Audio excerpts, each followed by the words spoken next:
royaltyradio.ca. When I first started DJing, I was at Play the Record like every Thursday. That was like the release date. Right. And I'd go and I'd buy like $600 worth of records. Right. And then I just couldn't afford it anymore. I went back to school and, stuff got tight and it was just like, I can't do this anymore. And I'd really fallen behind on getting new music. So I just kind of like fell back for a little bit for about a year, I think. And then Serato came around and Kirk was like, you need to get back on this. You need to get back to Serato. You download all your MP3s, blah, blah, blah. And I'm like, okay. And I spent like my whole winter school break Right. just not practicing, but basically transferring all my vinyl to MP3s. And once I had that done, Kirk taught me how to use the system, and I just went back and. Was it a very easy transition off. for you in terms of Serato, or did it take a learning curve? Did you have that learning curve?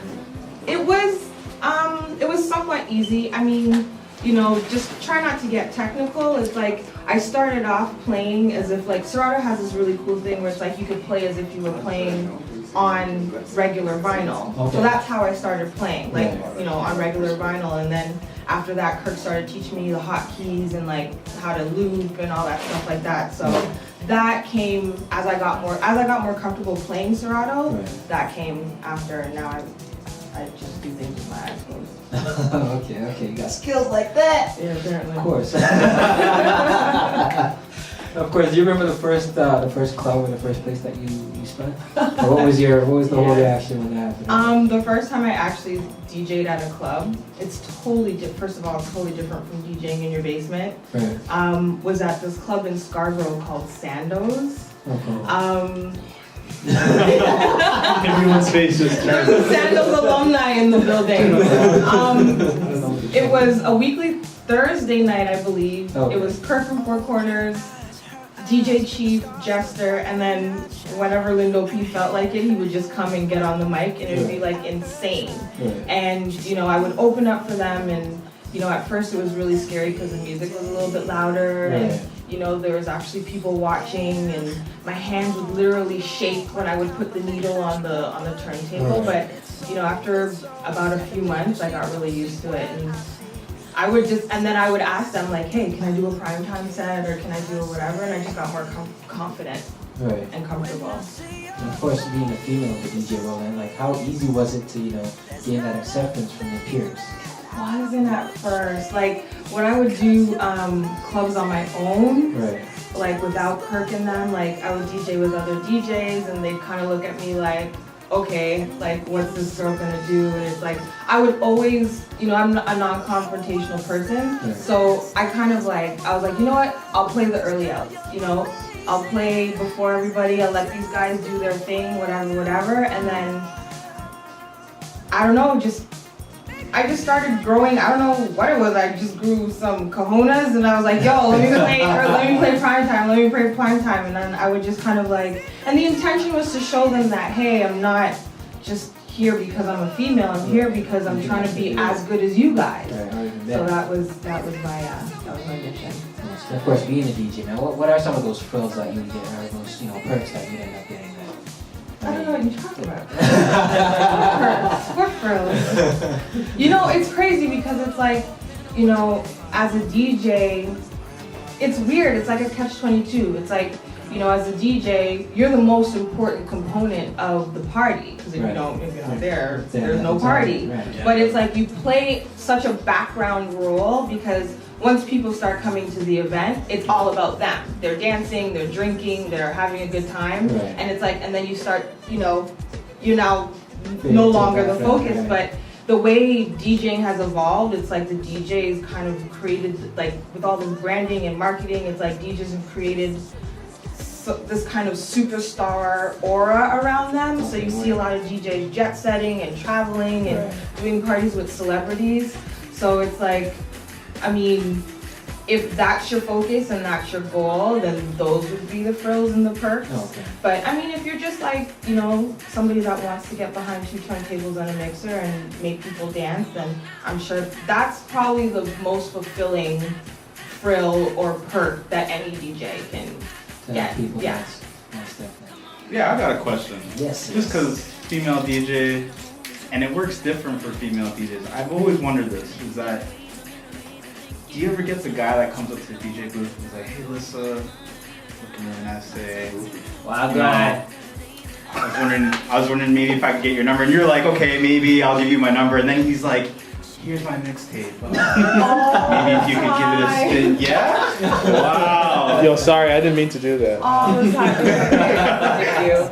Yeah, All the time? Yeah, it happens. Does it bother you? Because it's like, is he coming after me, or is he coming after Yeah, no, like, that, whatever. It's the fact that I'm being bamboozled with, like, you know, sweet talk, and it's like, hey girl, you know, let me buy you a drink, you know, blah blah blah. It's like, here's my mixtape. It's like, why don't you just give me a mixtape? Give me your mixtape. I take mixtapes. Yeah. You know, it's not that I, you know, don't take them, but sometimes it's a little bit hard when, you know, I'm mixing and I've got, like, you know, one ear to the headphone and I'm like on the mic and you know, and this guy's trying to hand me a mixtape. Like, there's a time and place at the club for sure, but after maybe or before. Yeah, that's what emo's for. That's what Is that a pet peeve though? Like people coming up to you while you're mixing? Yeah, but you know what? People don't really know. They don't understand the technicalities of DJing, and it's like, they'll just come up because they're really excited and they want to hear a certain song, or they just want to tell you like, oh my god, you're amazing, blah blah blah. But I mean, yeah, it kind of like messes up the mix a little, but it's all good. It's not a big deal. So you've been nominated twice for, you know, Stats Awards, and you've won both times you're nominated now. The very first time that you were nominated, were you expecting to be nominated, and did you expect to win after that? No and no. I mean, there were a whole bunch of other girls, you know, who were nominated. So it was like, honestly, excuse me, my biggest competition is Tasha Roses from Guns N' Roses. She is crazy. Like, I don't know if you guys have ever seen her DJ, but she's like, I would have to say she's the equivalent to like a Fire Kid Steamy or a Lindo P. Like, she's crazy with it when it comes to the reggae. So she's always been, but even though we play two different genres, I still respect her craft. So I always thought that she would win, you know, that year. So yeah, I didn't expect to win at all. Okay. Now, of course, in comparison to the first one, how was it feel when you won the second one? When I won the second one, it was kind of like, it was still a shock, but it was like, oh damn, I won twice in a row. And then I started to think, well, because the stylist group, they have this rule where it's like, you can only win 3 times in a row, and then you can't win anymore. So I'm like, oh, that sucks. This might be my last year if I win this year. And which is fine. If I win this year, then, you know, I'll be happy to take the title, you know, and, you know, win 3 years in a row and rep for all the ladies and stuff like that. And, you know, probably become a contributing factor to the stylist group. For sure. Of course, Rhapsody came back, you know, and you were on there. You know, everybody's, you know, you either love it or you hate it. But what was your experience like when you were on Rhapsody? It was a really dope experience. I mean, it was their first show before the first show. So it was really nerve-wracking. We had like 3-4 rehearsals before the actual taping. So they really, you know, took it seriously in that aspect. And, you know, they hit me up and, you know, they asked me what equipment I wanted, and, you know, I worked with the people in the back, you know, to coordinate the music and stuff like that. So it was really cool. It was really dope. Like, the DJ had a lot of input in regards to what they played. They didn't tell us what to play. We basically played what we wanted, and they were like, okay, do you have a clean version? And we're like, yeah. And they're like, okay, go ahead. So it was a really great experience. Do you like the direction of the show? Or is it something that you would offer any like constructive criticism?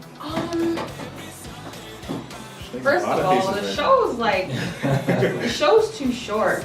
You know, they have guests that come on and they don't really get a chance to like expand on the issues and the topics and stuff like that. So, I mean, I feel like if the show was maybe 2 hours long with like more interviews or even like I don't want to say skits, but like little like news stories on what's happening in the hip hop world and stuff like that, maybe it might give it a broader perspective in regards to like what Rap City is all about. It's just too short of a show. No. Yeah. Of course, you've been classified as the go-to girl. You know, the it girl. Things are happening. They come to you, man. So for you, what's new and trendy at the moment that people should be knowing about? Mickey Mouse ears? Yeah. Yeah? Are you still trying? Yeah. I'm still on that. That's me all day. I'm a huge Disney fan, so I mean, a lot of people may not know that about me, but it's something I incorporated into a recent photo shoot that I did for my website. Have you been? Actually, I've been to Disneyland Paris in France.